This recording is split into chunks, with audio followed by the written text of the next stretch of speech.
بسم اللہ الرحمن الرحیم۔ السلام علیکم۔ امام شافعی رحمۃ اللہ علیہ کے زمانہ میں ایک خلیفہ نے اپنی بیوی کو عجیب طریقہ سے طلاق دے دی اور یہ طلاق بعد ازاں فقہ کا بہت بڑا مسئلہ بن گئی۔ بادشاہ اپنی ملکہ کے ساتھ بیٹھا تھا کہ ہنسی مذاق میں اس نے ملکہ سے پوچھ لیا کہ تمہیں میری شکل کیسی لگتی ہے؟ ملکہ جو بادشاہ کی عزیز ترین بیگم تھی وہ مذاق کے موڈ میں بولی، آپ مجھے شکل سے جہنمی لگتے ہیں۔ یہ فقرہ سننے کے بعد بادشاہ کو غصہ آ گیا اور بولا، میں اگر جہنمی ہوں تو تمہیں 3 طلاقیں دیتا ہوں۔ ملکہ نے یہ سنا تو اس نے رونا پیٹنا شروع کر دیا۔ بادشاہ کو بھی کچھ دیر بعد اپنی غلطی کا احساس ہو گیا۔ اگلے دن بادشاہ سلامت نے ملک کے تمام علماء، مفتی صاحبان اور اماموں کو دربار میں بلا لیا اور ان سے پوچھا کہ کیا اس طریقے سے میری طلاق ہو چکی ہے؟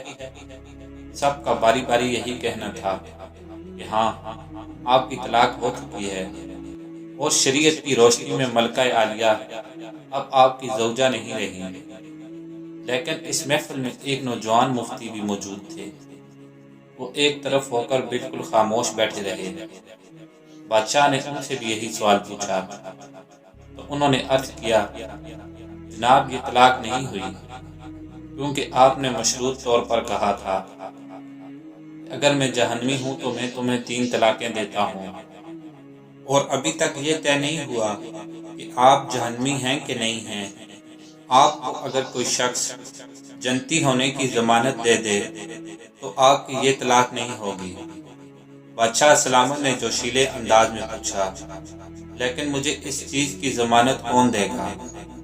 سب علماء کرام نے اس سوال کے جواب پر اپنے سر جھکا لیے کہ دنیا میں کون شخص جنتی ہے اور کون جہنمی ہے، اس کی کوئی گارنٹی نہیں دے سکتا۔ اس نوجوان مفتی نے جب تمام علماء کرام کو خاموش دیکھا تو وہ بادشاہ سلامت سے مخاطب ہوا، بادشاہ سلامت، میں آپ کو یہ گارنٹی دے سکتا ہوں، لیکن اس کے لیے میں آپ سے ایک سوال پوچھوں گا۔ اگر آپ کا جواب ہاں ہوا تو میں آپ کو جنتی ہونے کا سرٹیفکیٹ دے دوں گا۔ بادشاہ نے کہا، ہاں پوچھو۔ نوجوان نے مفتی سے پوچھا، کیا آپ کی زندگی میں کبھی کوئی ایسا موقع آیا تھا کہ آپ گناہ پر قادر تھے لیکن آپ نے صرف اللہ تعالیٰ کے خوف سے وہ گناہ چھوڑ دیا؟ بادشاہ نے سر اٹھایا اور کہا، ہاں، ایک بار ایسا ہوا تھا۔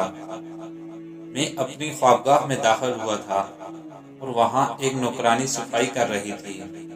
وہ لڑکی انتہائی خوبصورت تھی۔ میں بھٹک گیا۔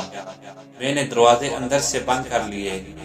میں غلط نیت سے اس لڑکی کی طرف بڑھا تو اس نے رونا شروع کر دیا اور وہ چلا کر بولی، اے بادشاہ، اللہ سے ڈرو، وہ تم سے زیادہ طاقتور ہے۔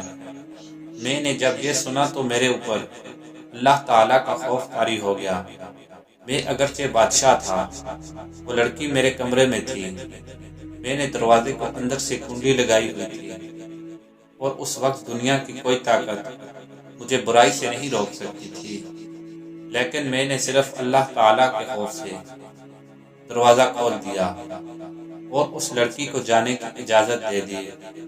یہ سن کر وہ نوجوان مفتی مسکرایا اور اس نے قرآن پاک کی سورہ النازعات کی آیت نمبر 40 اور 41 کی تلاوت فرمائی۔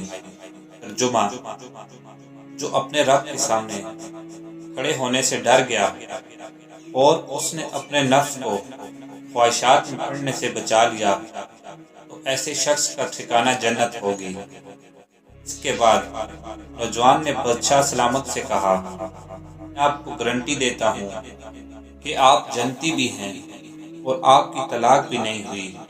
مسلمان ہونے کے ناطے ہر وقت جنت کے متلاشی ہوتے ہیں، لیکن آپ اس واقعے سے اندازہ لگائیے کہ جنت تو ہر وقت ہمارے سامنے موجود ہوتی ہے، اس کے لیے صرف ایک اس کی ضرورت ہوتی ہے، اور وہ یہ کہ ہم خوف خدا کی وجہ سے اس گناہ سے توبہ کریں۔ اس کو کرنے کی ہمارے اندر طاقت و قدرت موجود ہوتی ہے۔ اللہ تعالی ہمیں اپنے خوف میں مبتلا رکھے اور ہر قسم کے گناہ سے بچائے رکھے، آمین۔ مزید اسلامک ویڈیوز دیکھنے اور ہماری فیملی کا حصہ بننے کے لیے چینل کو سبسکرائب کرنا نہ بھولیں۔ شکریہ۔